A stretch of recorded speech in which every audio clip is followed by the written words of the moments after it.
कई हिस्सों में मंदिर, मस्जिद, गुरुद्वारे और चर्च खुल गए हैं। सबसे पहले बात करते हैं दिल्ली की, जहां लॉकडाउन में लंबे समय के बाद भक्त दर्शन के लिए पहुंचे। स्वास्थ्य मंत्रालय के दिशा निर्देशों के मुताबिक नियमों का पालन किया जा रहा है। साफ सफाई के बाद मंदिर में प्रवेश की अनुमति मिल रही है।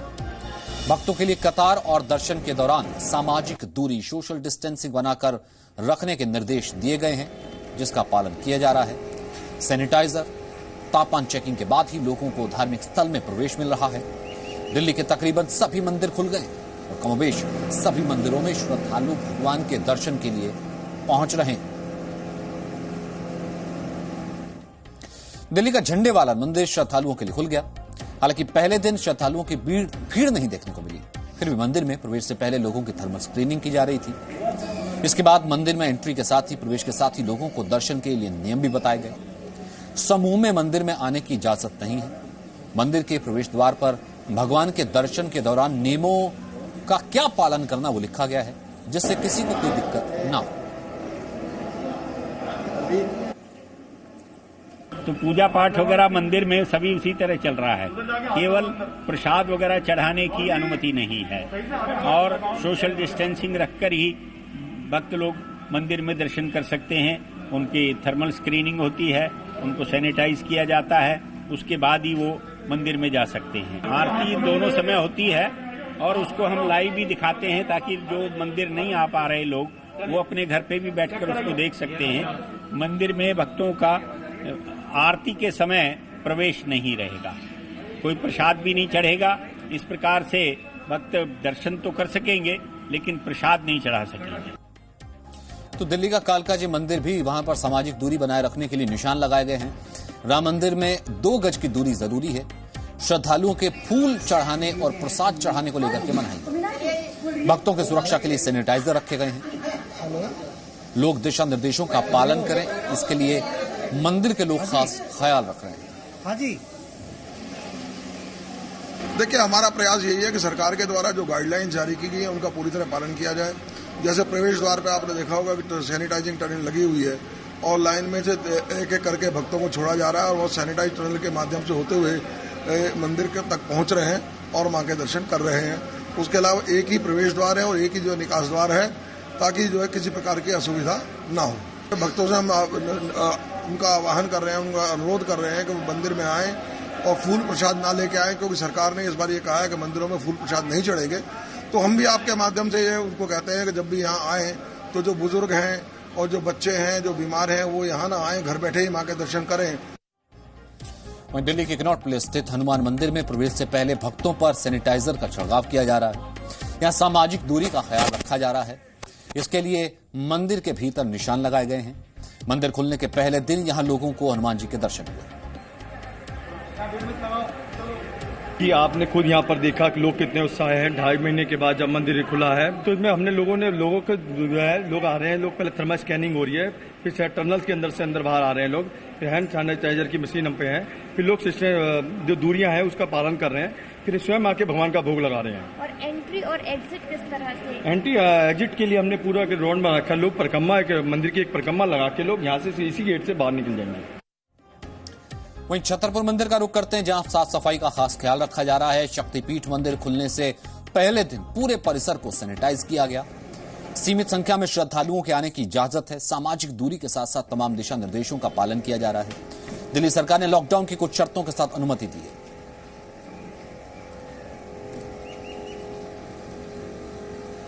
अब आपको अयोध्या ले चलते हैं। उत्तर प्रदेश के अयोध्या में कोरोना संकट के बीच सभी धार्मिक स्थल भक्तों के लिए खुल गए हैं। हालांकि श्री राम जन्मभूमि, हनुमानगढ़ी, नागेश्वरनाथ, कनक भवन समेत अन्य मंदिरों में भक्तों की कम संख्या दिखी। सरकार के लिए भी सभी निर्देशों का पालन करने के निर्देश दिए गए हैं। मुंह पर मास्क लगाकर सैनिटाइजर का इस्तेमाल करने के बाद ही भक्तों को दर्शन की अनुमति दी जा रही है। हनुमानगढ़ी में सरकारी निर्देशों के अनुसार गोला बनाकर सामाजिक दूरी का पालन कराया जा रहा है। प्रवेश द्वार पर सैनिटाइजर की व्यवस्था की गई है। बिना मास्क के कोई भी श्रद्धालु मंदिर में प्रवेश नहीं कर पा रहा है। आज डीएम ने खुद धार्मिक स्थलों का दौरा किया।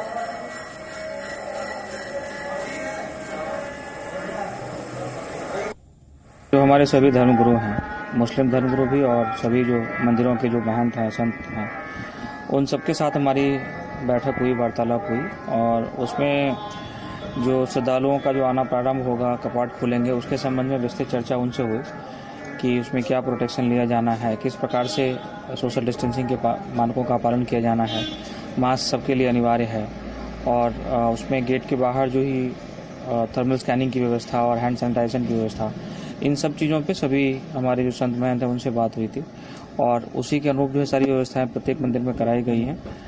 सोशल डिस्टेंसिंग का मानक का पालन हो, इसके लिए दर्शन की व्यवस्था जो है वो सिंगल फाइल में कराई गई है ताकि एक एक करके आदमी आए और डिस्टेंसिंग के साथ दर्शन करके जाए। वहीं उत्तर प्रदेश के मुख्यमंत्री योगी आदित्यनाथ 2 दिन के दौरे पर गोरखपुर पहुंचे।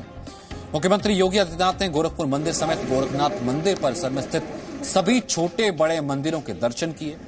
वहां पर साफ सफाई और श्रद्धालुओं को लेकर होने वाली व्यवस्था का जायजा लिया। आज से गोरखनाथ मंदिर भी आम जनता के लिए खुला है। नोएडा के सेक्टर 19, सेक्टर 19 में पूर्व केंद्रीय मंत्री और सांसद महेश शर्मा ने सनातन धर्म मंदिर में पूजा पाठ किया। महेश शर्मा ने कहा कि कोरोना से डर कर नहीं, डट कर मुकाबला करें।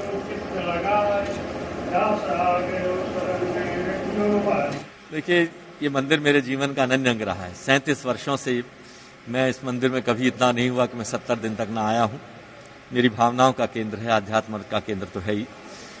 और आज मैंने अपने परमपिता से, परमेश्वर से मांगा है कि ईश्वर, हम तेरी बच्चे हैं, इस मानवता पर तुम इतनी कृपा करो कि इस महामारी रूप दानव से हम सबकी रक्षा करो, हमें सद्बुद्धि दो, सदमार्ग पर चलने की प्रेरणा दो।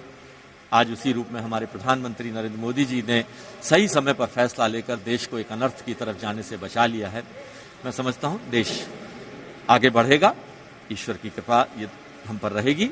भारत आध्यात्म का, संस्कृति का, आस्थाओं का केंद्र बिंदु रहा है और यहीं से कोई ना कोई संस्कृति ऐसी निकलेगी जिससे पूरे विश्व का कल्याण होगा। हमारे तो संस्कारों में ये लिखा है, हमारे संस्कारों में ये लिखा है कि हम सबका, पूरी हिस्ट्री का कल्याण की हम बात करते हैं, वसुधैव कुटुंबकम की हम बात करते हैं।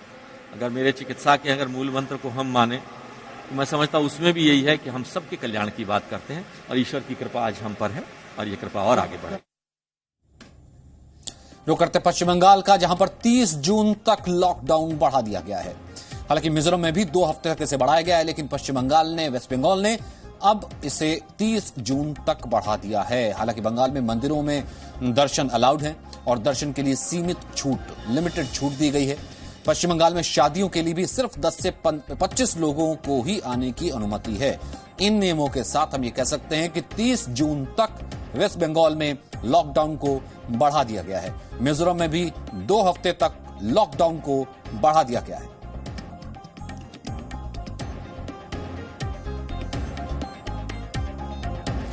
पूजा इस वक्त हमारे साथ मौजूद हैं। पूजा, 30 जून तक लॉकडाउन को बढ़ा दिया गया है, यानी कि इसका संदेश सीधा साफ है कि कोरोना के मामले अभी काफी ज्यादा आ रहे हैं। कोलकाता खासतौर से मामले बढ़ रहे हैं। ऐसे में सरकार की क्या गाइडलाइंस है और इसके पीछे की क्या स्ट्रेटजी है?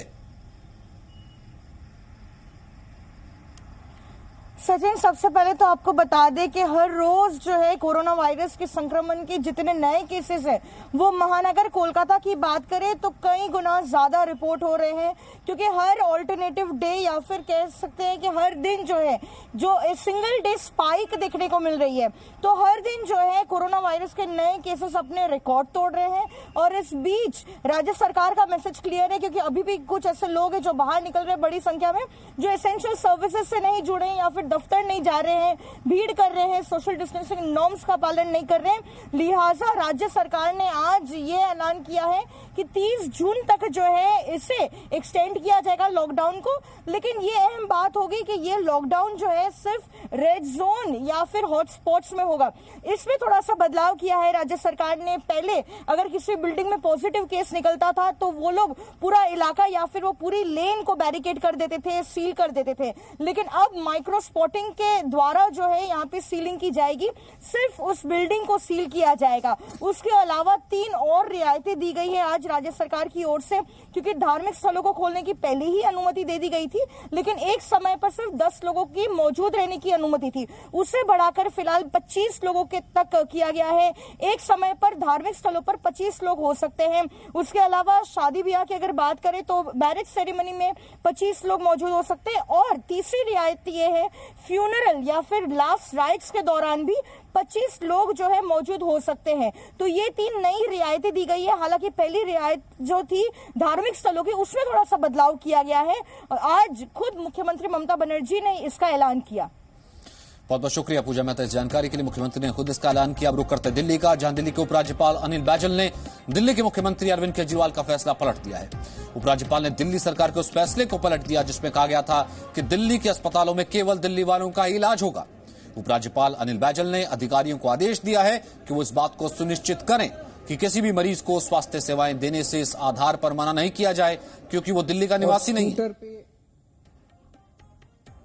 मनीष शुक्ला इस वक्त हमारे साथ मौजूद है। मनीष, एक बार फिर से हम ये कह सकते हैं कि कहीं ना कहीं क्या उपराज्यपाल और मुख्यमंत्री आमने सामने, क्योंकि मुख्यमंत्री का आधार ये था कि दिल्ली में स्वास्थ्य सेवाएं सिर्फ दिल्ली वालों के लिए है वरना जो है कैओस हो जाएगा। उपराज्यपाल कहते हैं सभी के लिए, कैंसिल कर देते हैं ऑर्डर।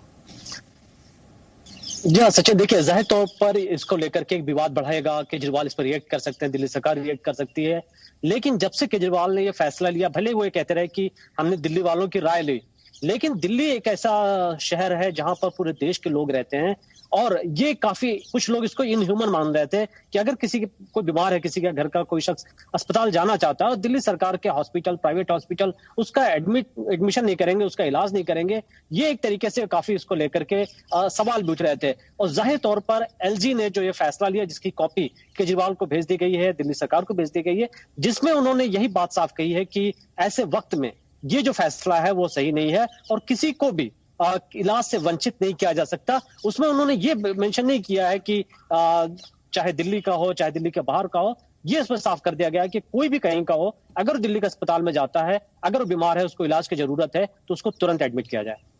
जी मनीष, तुरंत एडमिट किया जाए। तो क्या यह तुरंत प्रभाव से लागू हो जाएगा? क्योंकि अब ये कहीं ना कहीं देखा जाएगा, क्योंकि दिल्ली के मुख्यमंत्री की तबियत खराब होगी, वो आइसोलेशन में चले गए हैं, मीटिंग्स वो कुछ कर नहीं रहे हैं, या फिर यूं कहीं कि अब ये लागू हो जाएगा फैसला तुरंत प्रभाव से? देखिए, हमें बताया गया है कि जो दिल्ली के एलजी हैं वो दिल्ली डिजास्टर मैनेजमेंट के हेड भी है, चेयरमैन भी है, उनका राइट है, वो ऐसे फैसले को रिजेक्ट करते हैं क्योंकि ये जो डिजास्टर मैनेजमेंट है उनको राइट देता है। तो इस वजह से ये तुरंत ये लागू हो गया है और उसके बाद अब दिल्ली सरकार इसको रोक नहीं सकती।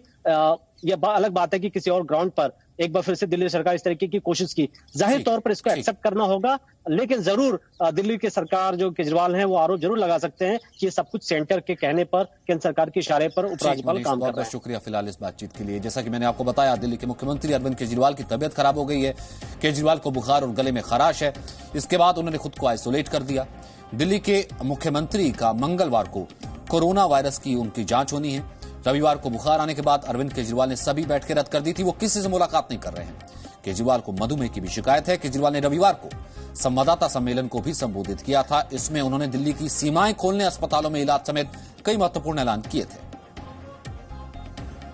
मुख्यमंत्री जी को कल से थोड़ा बुखार की और गले में प्रॉब्लम है थोड़ी सी, तो कल दोपहर से उन्होंने अपने आप को आइसोलेट कर रखा है और कल दोपहर के बाद से जितनी भी मीटिंग्स थी वो सब कैंसिल कर दी गई थी, किसी से मिले नहीं हैं वो।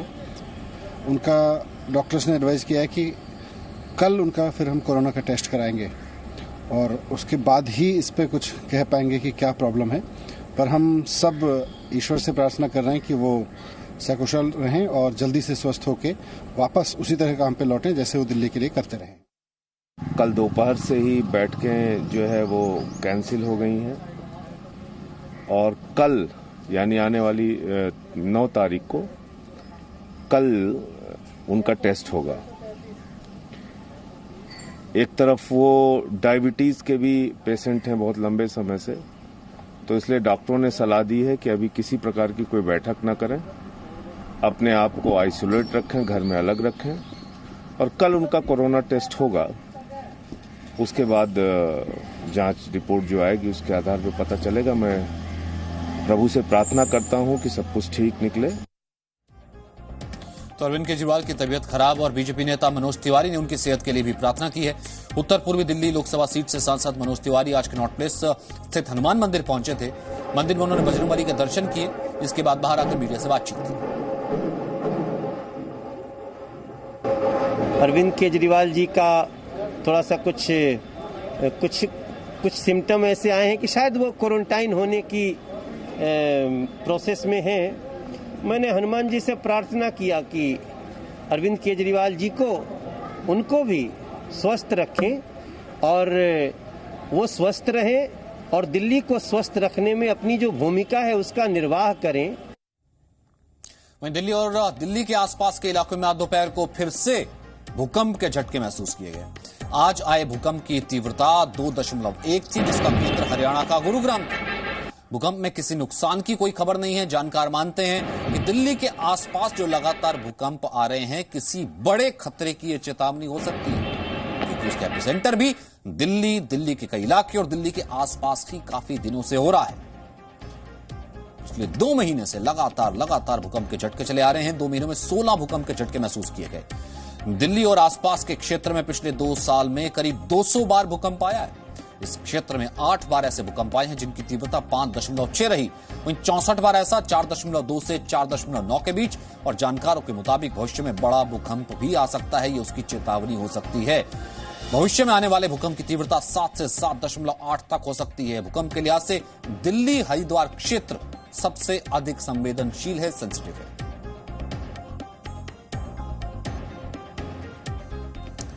अब बात करते हैं मुंबई एडिशन की।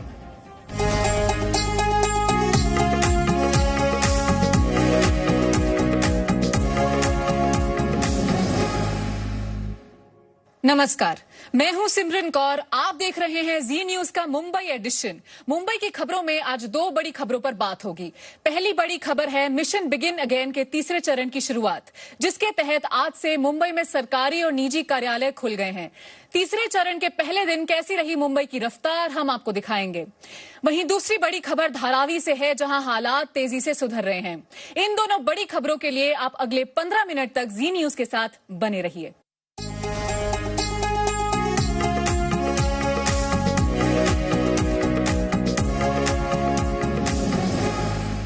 महाराष्ट्र में आज से मिशन बिगिन अगेन का तीसरा चरण शुरू हुआ है। कोरोना के खौफ के बावजूद आज मुंबई की सड़कों पर काफी संख्या में लोग निकले। दुकानों पर और बसों के लिए लोग इंतजार करते दिखाई दिए। तीसरे चरण में मिली छूट के बाद मुंबई के अलग अलग हिस्सों में कैसी तस्वीरें देखने को मिली, लोगों का क्या कहना था, आइए आपको दिखाते हैं।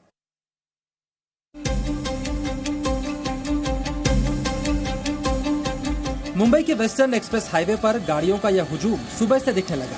जब लोग अपने दफ्तर जाने के लिए निकले। आज से मुंबई में 10% कर्मचारियों के साथ निजी दफ्तरों को खोलने की इजाजत दे दी गई है। लगभग ऐसी ही तस्वीर मुंबई की कई सड़कों पर देखने को मिली। ये मुंबई से सटे डोंबिवली कल्याण बस स्टेशन की तस्वीर है। यहाँ पर लोग अपने दफ्तर जाने के लिए बसों की लाइन में खड़े दिखे। मुंबई की दूसरी लाइफलाइन कही जाने वाली बेस्ट बस ट्रांसपोर्ट सर्विस ने भी अपनी कुछ सेवाएं आज से आम लोगों के लिए शुरू कर दी हैं। दफ्तर दुकान जाने के लिए लोग बसों से आते जाते दिखे। इस दौरान सामाजिक दूरी का भी पालन किया गया। 10% कर्मचारियों के साथ निजी कार्यालय शुरू हुए हैं। इन दफ्तरों में कर्मचारी पहले ऑटोमेटिक या मैनुअल वेंडिंग मशीन से खुद को सैनिटाइज करते दिखे। दफ्तरों में कर्मचारी सामाजिक दूरियों का भी पालन करते दिखे। इन तस्वीरों को देखते हुए आप समझ सकते हैं कि मुंबई में जिंदगी एक बार फिर से रफ्तार पकड़ रही है। ब्यूरो रिपोर्ट, जी मीडिया, मुंबई। आज से मुंबई में सरकारी और निजी कार्यालयों में काम शुरू हो गया है। साथ ही दुकानों को भी नियम के हिसाब से खुलने की छूट दी गई है। लोगों को अपने स्थानों तक पहुंचने के लिए बसों की जरूरत पड़ रही है। इसको देखते हुए अति आवश्यक सेवाओं के अलावा अब प्राइवेट कंपनी और दुकानों में काम करने वाले कर्मचारियों को काम पर जाने के लिए बेस्ट बस की सुविधा शुरू की गई है। आइए आपको दिखाते हैं कामकाजी लोगों का बेस्ट बस में पहले दिन का सफर। आज का दिन मुंबई वालों के लिए खास रहा। बेस्ट बस की सेवा ऑफिस और दुकान जाने वालों के लिए भी शुरू कर दी गई है। इस दौरान सामाजिक दूरी का ख्याल रखा जा रहा है। आज का दिन मुंबईकरों के लिए खास दिन है। मुंबई की दूसरी लाइफलाइन कहे जाने वाली बेस्ट बस की सेवा आज आम मुंबईकरों के लिए यानी कामकाजी मुंबईकरों के लिए उसकी शुरुआत हो चुकी है। सोशल डिस्टेंसिंग तो मेंटेन हो रहा है, इसलिए तो अच्छा है।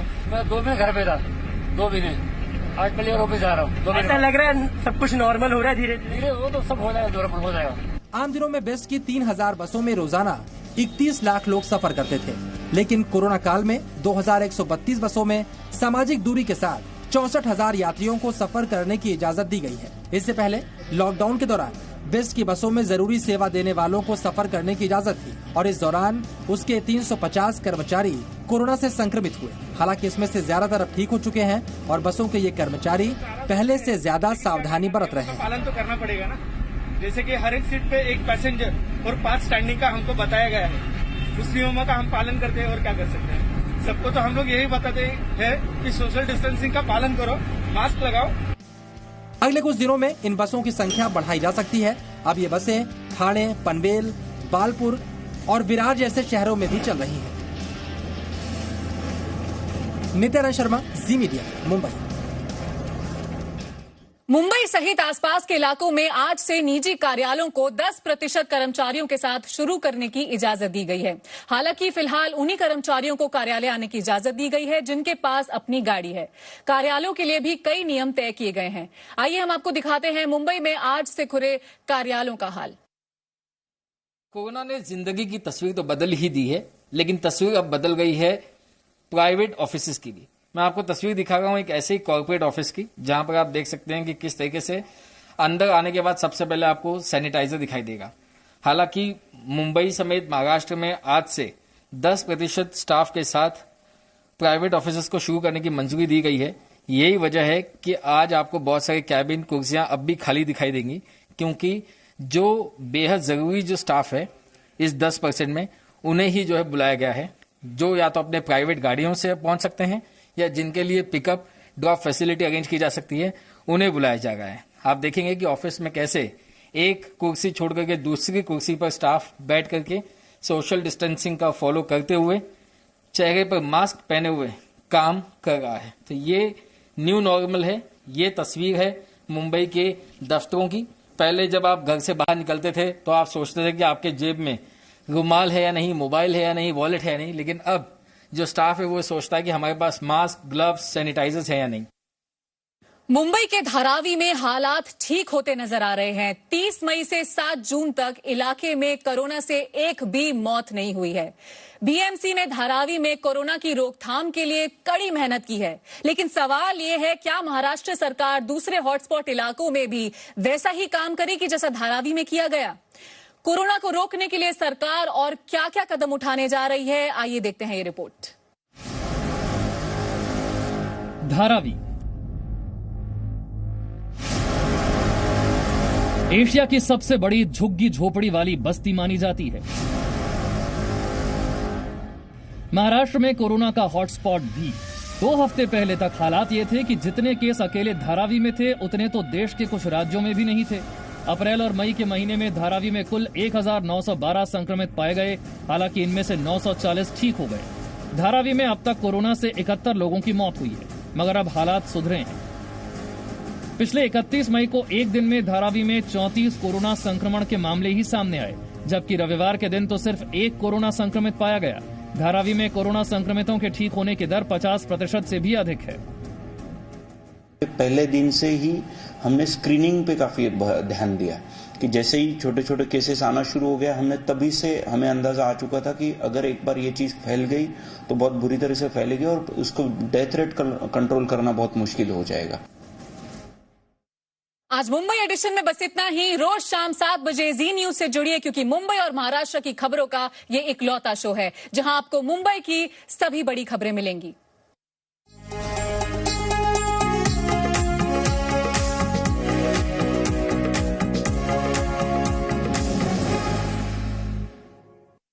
आपका समर्थन। No signal, no worry. Presenting Z News app with live TV, latest updates and expert opinion. Available on Google Play and App Store. Download it now.